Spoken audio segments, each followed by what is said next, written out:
Bismillahirrahmanirrahim. Assalamualaikum warahmatullahi wabarakatuh. Selamat pagi, salam sejahtera untuk kita semua. Izin untuk melengkapi tugas portofolio dinamis sebagai salah satu persyaratan uji kompetensi pemadam kebakaran. Kami memperkenalkan diri, nama lengkap Ahmad Imam Syahrani, tempat tanggal lahir di Kota Samarinda 1978, alamat tinggal di Jalan Kiai Haji Wetasi nomor 7 RT 14 Kelurahan Sempadan Selatan, Kecamatan Samarinda Utara, Kota Samarinda di Provinsi Kalimantan Timur. Pengalaman bertugas bergabung di kantor pemadam kebakaran pada tahun 98, langsung pada posisi juru padam. Pada tahun 2001 di kantor pemadam kebakaran, dari juru padam berpindah ke driver. Pada tahun 2003 sampai 2005 di Badan Penanggulangan Bencana dan Pemadam Kebakaran, berpindah dari driver ke komandan regu. Pada tahun 2005 sampai tahun 2015 pada Badan Penanggulangan Bencana Daerah Kota Samarinda, dari komandan regu menjadi koordinator wilayah. Pada tahun 2016 sampai 2017 pada Badan Penanggulangan Bencana Daerah Kota Samarinda, dari koordinator wilayah menjadi staf pelaksana pencegahan. Pada tahun 2018 sampai 2019 dari Dinas Pemadam Kebakaran Kota Samarinda, dari pelaksana tugas pencegahan berpindah ke pelaksana tugas kesiapsiagaan. Pada tahun 2019 sampai sekarang penugasan di bidang pencegahan sebagai analis kebakaran ahli pertama. Dan selanjutnya, untuk mendukung portofolio dinamis, pengalaman kediklatan yang kami ikuti pada tahun 2007 melaksanakan diklat penanggulangan dan pencegahan bahaya kebakaran bagi pemadam di Kota Surabaya. Pada tahun 2012 mengikuti latihan keterampilan dan bimbingan teknis pemadam kebakaran pemadam 2 program 40 JP pada Pusat Damkar Kabupaten Bandung. Pada tahun 2013 mengikuti pendidikan dan pelatihan fire rescue program 200 JP di UPT Pusdiklat Kebakaran dan Penanggulangan Bencana Provinsi DKI Jakarta. Pada tahun 2014 mengikuti pendidikan dan pelatihan petugas penyuluh lapangan program 200 JP pada UPT Pusdiklat Kebakaran dan Penanggulangan Bencana Provinsi DKI Jakarta. Diklat yang diikuti terakhir Training of Trainer TOT Pemadam 1 pada tahun 2022 di Kota Bandung. Selanjutnya, untuk melengkapi tugas portofolio kami, yang pertama akan mendemonstrasikan prosedur koordinasi dalam pemeriksaan bangunan gedung rendah dan menengah. Yang kedua, mendemonstrasikan penyuluhan pencegahan kebakaran kepada masyarakat dan pembentukan serta pembinaan relawan pemadam kebakaran. Yang ketiga, menjelaskan persyaratan teknis alat pemadam api portable. Demikian yang bisa kami sampaikan. Mudah-mudahan ini menjadi salah satu upaya mendukung uji kompetensi dari ahli kebakaran ahli pertama ke ahli kebakaran ahli muda. Terima kasih. Assalamualaikum, izin masuk Pak.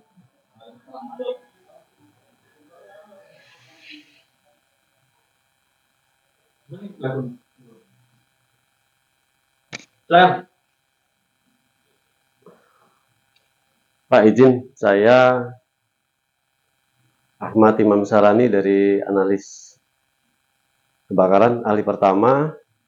Saat ini ingin menyampaikan surat pemeriksaan dan pengujian alat pemadam kebakaran di PT Roteng Indonesia. Dan izin Pak, ini suratnya.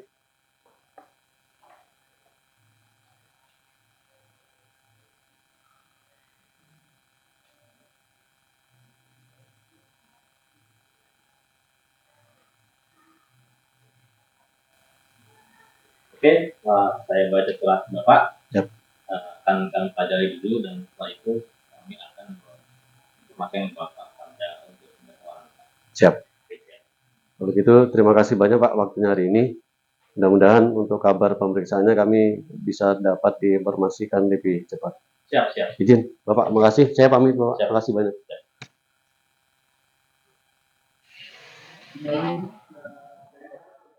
Bismillah, Assalamualaikum warahmatullahi wabarakatuh. Alhamdulillah pagi hari ini kami bisa hadir kembali di PT Proteng Terminal Palaran Samarinda.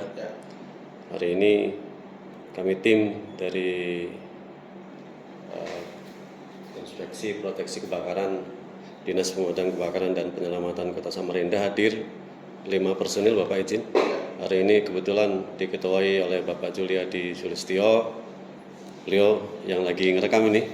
Yang kedua Pak Juni Ansah, di paling kanan saya Pak Adrianto SE, beliau Pak Joni Pramadi Jamnas, saya sendiri Ahmad Imam Syahrani di analis kebakaran ahli pertama. Alhamdulillah pagi hari ini mudah-mudahan kegiatan pemeriksaan di PT Proteng Terminal Palaran diberi kelancaran sampai dari awal sampai akhir semua kondisinya sehat walafiat. Menyelesaikan untuk kegiatan yang sebelum-sebelumnya nanti kita bagi tim Bapak. Baik itu posisi yang di sistem, di dalam ruangan, di luar ruangan, kita menyelesaikan dari PT Proteng Terminal. Terkait kegiatan hari ini izin saya menyampaikan surat tugas. Dan untuk memulai kegiatan, alhamdulillah kita sudah siap semua. Mudah-mudahan ini bisa terlaksana sebelum jam 11 atau jam 11 lewat kita sudah selesai melaksanakan kegiatannya. Mungkin dari saya itu aja Pak. Terima kasih. Saya akhiri. Assalamualaikum warahmatullahi wabarakatuh. Waalaikumsalam. Ada tambahan dari Bapak? Karena uji kedua. Silakan diuji, Pak Imam.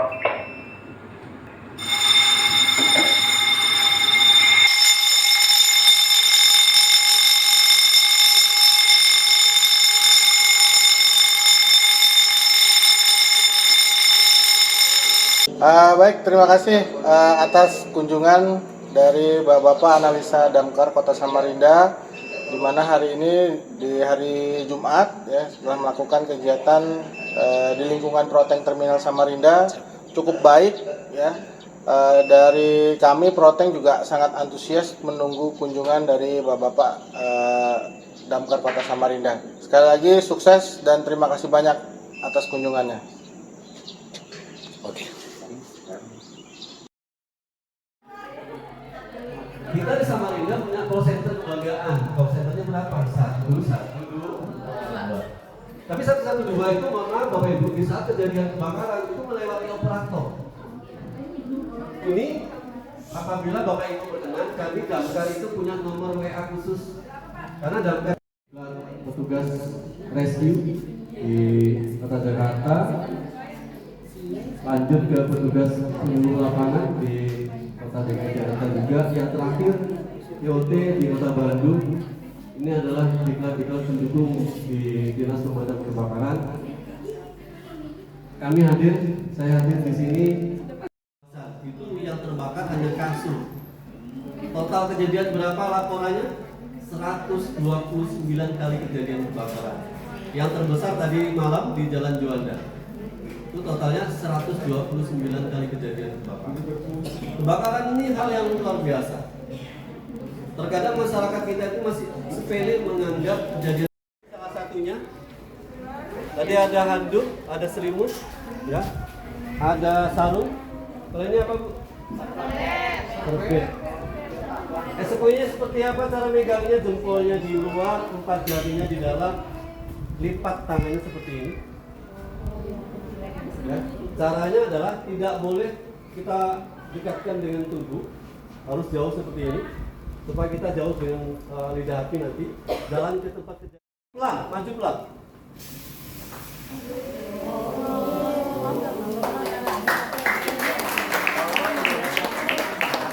Apa tanda bahwa api padam? Asapnya putih. cek ke lokasi kejadian kebakaran. Apa yang harus dilakukan? Ini sebenarnya bukan tanggung jawab teman-teman. Ini tanggung jawab dari bapak-bapak semua itu. Kalian tugasnya pemerintah. Setelah air jalan juga kalian punya tanggung. Karena kasusnya berbeda. Di pasar segini itu beda. Dan faktornya banyak. Belum faktor perjalanan, belum faktor nanti ketemu preman. Kan gitu ya.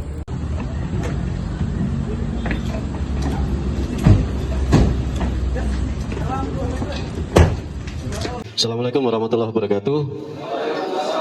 Selamat pagi, salam sejahtera untuk kita semua. Bersyukur kepada Tuhan dengan ucapan Alhamdulillahirabbil alamin. Kita semua pada kesempatan pagi hari ini mudah-mudahan selalu diberi nikmat sehat, nikmat keselamatan dalam melaksanakan kegiatan kita pada hari ini. Dan mudah-mudahan hari ini kita dari awal sampai akhir kondisi semuanya sehat, dan nanti di lapangan izin kita posisinya masih semangat semua. Hari ini saya akan menyampaikan materi tentang pengetahuan alat pemadam api ringan. Sebelum saya akan menyampaikan materi, izin Bapak, karena pepatah mengatakan tak kenal maka tak tahu Bu. Oh saya nggak bisa. Nama lengkapnya Ahmad Imam Sarani. Saya di Damkar sebagai analis kebakaran ahli pertama, yang salah satu tugasnya biasa kami melaksanakan pemeriksaan di Rumah Sakit Dirgahayu. Itu salah satu tugasnya di Damkar dari tahun 98. Alhamdulillah sampai hari ini. Mudah-mudahan diberi sehat, diberi panjang umur sampai di purna tugas tetap ingin di pemadam kebakaran. Diklat yang diikuti salah satu di pemadam kebakaran Damkar 1, Bemtab Damkar 2, petugas rescue, petugas penyuluh lapangan, dan diklat yang terakhir adalah training of trainer pemadam 1 khusus bagi petugas pemadam kebakaran. Kita langsung ya Bapak Ibu. Saya masuk ke materi alat pemadam api ringan APAR.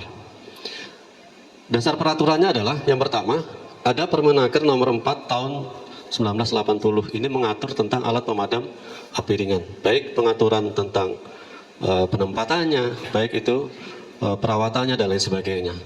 Peraturan yang kedua ada peraturan dari Permenankes dari Kementerian Kesehatan.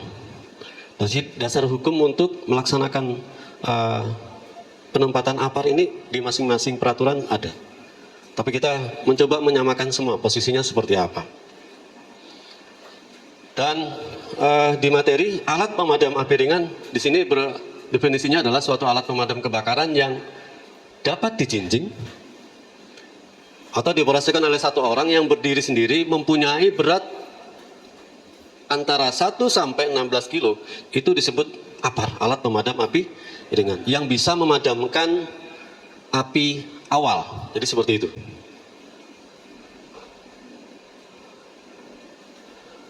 Jenis-jenis APAR ada yang jenis basah dan ada yang jenis kering. Jenis basah terdiri dari ada busa, ada air. Jenis yang kering ada dry chemical powder, jenis CO2 dan jenis balon. Ini Pak, APAR jenis air yang akan kita bahas pertama. APAR jenis air mempunyai keuntungan sebagai berikut. Yang pertama adalah mempunyai daya serap panas pada suatu kondisi kebakaran yang sangat besar. Yang kedua, mempunyai daya pengembangan menjadi uap yang sangat tinggi. Itu fungsinya. Ketiga, pada temperatur normal, air beratnya relatif stabil. Mudah disimpan, diangkat, dan dialirkan. Mudah didapat dalam jumlah yang banyak. Dapat dipancarkan dalam bentuk jet, spray, dan fog. Izin Pak Moderator, saya bisa minta contoh APAR satu di sini?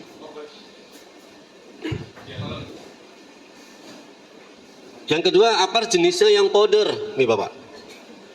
Menurut kelas kebakaran yang dipadamkan powder dibagi menjadi 3. Yang pertama ada tepung kimia reguler. Tepung kimia reguler adalah tepung kimia yang efektif, makasih Bapak, untuk memadamkan kebakaran kelas B dan C. Ini tepung kimia reguler.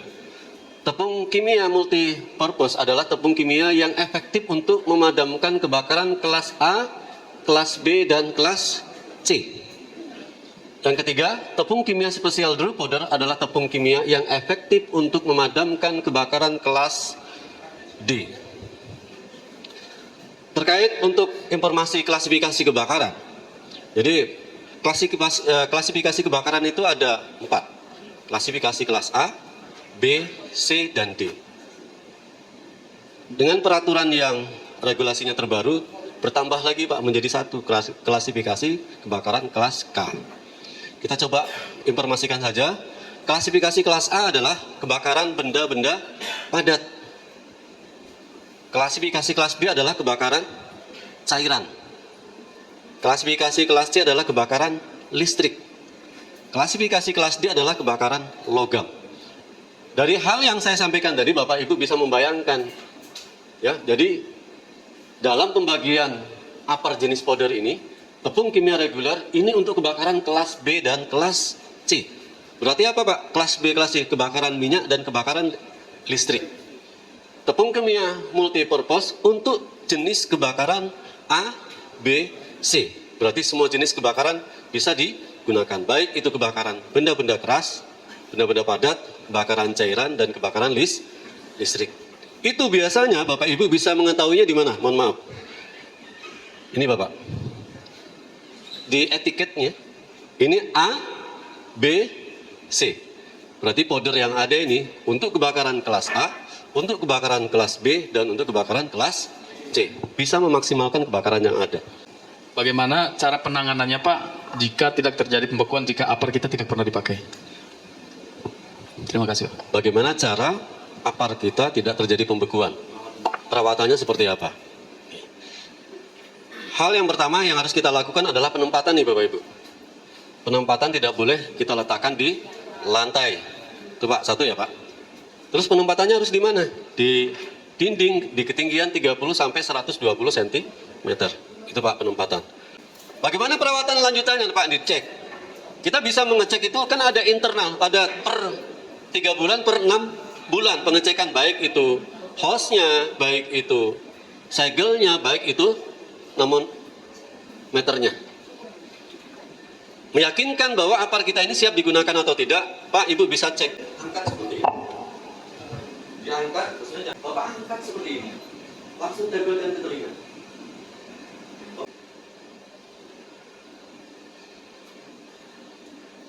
Cara menggunakan upper, untuk menggunakan upper selalu berpedoman pada istilah pas, pull aim, squeeze, sapukan. Pull the pin, tarik pin. Pada saat menarik, biarkan handle yang di atas bebas. Arahkan corong ke sumber api. Tekan handle. Sapukan. Jadi contohnya seperti ini. Bisa terjadi kebakaran. Pegang handle bagian bawah atau pegang lain juga boleh. Ini tarik pin. Bebaskan selang. Saya nggak pegang. Kalau saya tarik ke atas sama robek. Bebaskan selang. Usahakan pegang hose-nya harus di. Kenapa tidak boleh seperti ini? Apalagi seperti ini tidak boleh. Di saat kita tekan, ini kita tidak bisa arahkan ke kiri dan kanan. Uji pressure, jaraknya 1 lengan, tidak boleh dekat seperti ini, maaf. Maka tidak boleh dekat seperti ini uji pressure, Pak. Di saat kita uji pressure, apabila ada kegagalan sistem, Pak ini bisa terbang. Resikonya apa? Yang kita lihat. Oke. Nah, kalau 1 lengan, bebas pukul yang kuat. Keluar, berarti siap Pak. Siap seperti ini. Untuk memadamkan menggunakan apar itu berjarak 2-3 meter. Membelakangi alat angin.